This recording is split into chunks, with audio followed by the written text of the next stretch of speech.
नमस्कार सर्वांना. सर्वजण कसे आहात? मजेत ना? बघा माझ्या आज खिडकीतून हा निसर्ग सौंदर्य कसा दिसतोय बघा. अगदी मन प्रसन्न करून टाकतो. अशा आल्हाददायक वातावरणात मी बनवणार आहे टॅमॅटोचं सार. बघा किती सुंदर व्ह्यू दिसतोय.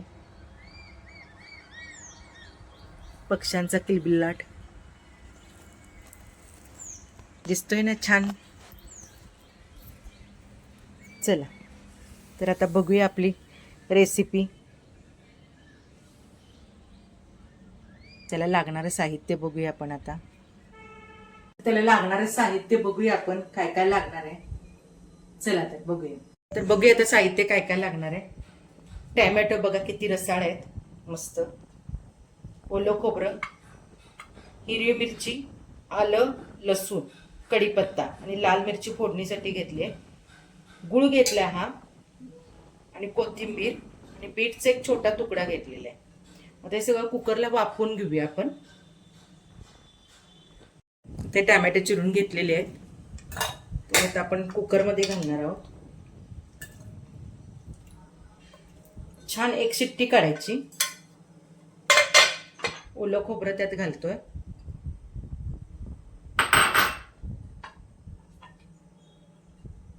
मिरची, आलं, लसूण आणि बीट पण तुकडे करून घालायचे. एक शिट्टी काढूया.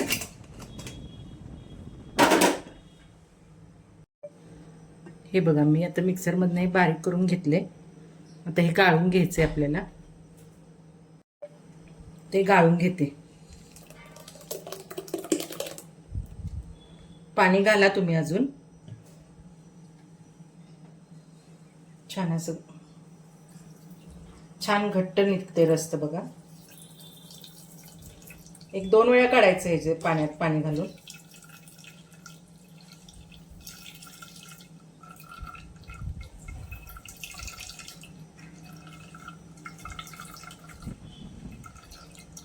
हे बघा छान असा खोबऱ्याचा रस आणि टॅमॅटोचा रस आणि बीट घातल्यामुळे कलर बघा किती सुंदर आलाय.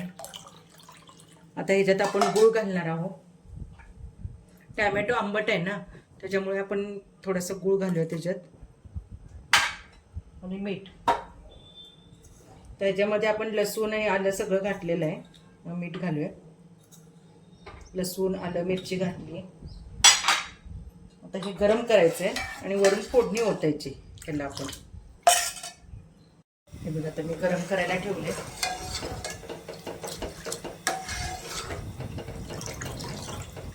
मस्त कलर आलाय. हे सार तुम्ही पिऊन बघा, खूप छान लागतं. मस्त लागतं एकदम. तोंडाला अगदी चव येते. भातावर आमटी रोज खाऊन कंटाळा आला असेल तर असं सार बनवा. नुसता पण पिऊ शकता तुम्ही. छान आता उकळी आली आहे त्याला. गरम झाले बघा मस्त असं. आता आपण फोडणी तयार करूया.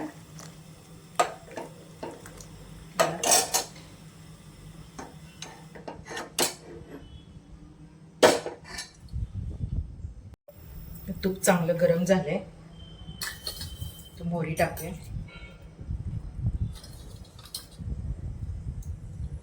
मोहरी उडल्यानंतर जिरं टाकूया. हिंग टाकायची. हळद नाही टाकायची याला.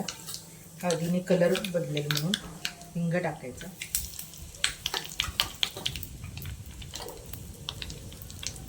लाल मिरची आणि कढीपत्ता.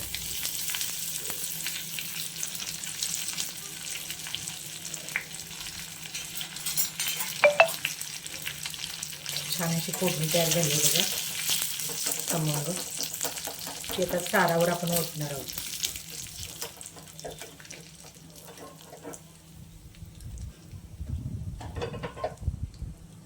सारावर फोडणी होते.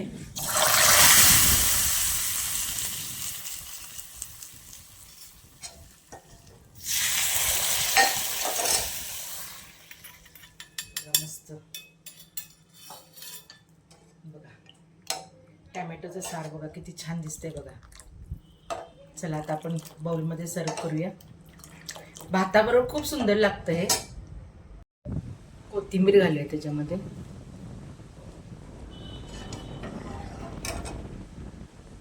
हा गरम वाफाळलेला भात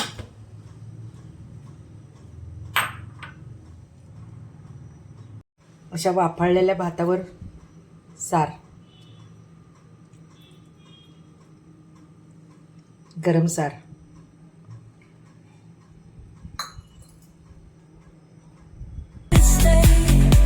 Forever young in this display.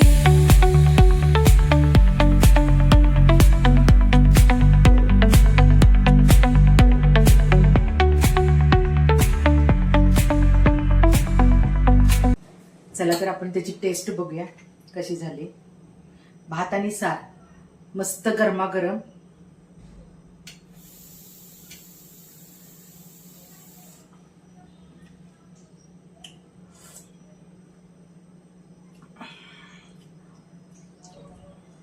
खूप छान लागतंय. या जेवायला सगळेजण. रेसिपी आवडली असेल लाईक करा, शेअर करा आणि सबस्क्राईब करायला विसरू नका. नमस्कार.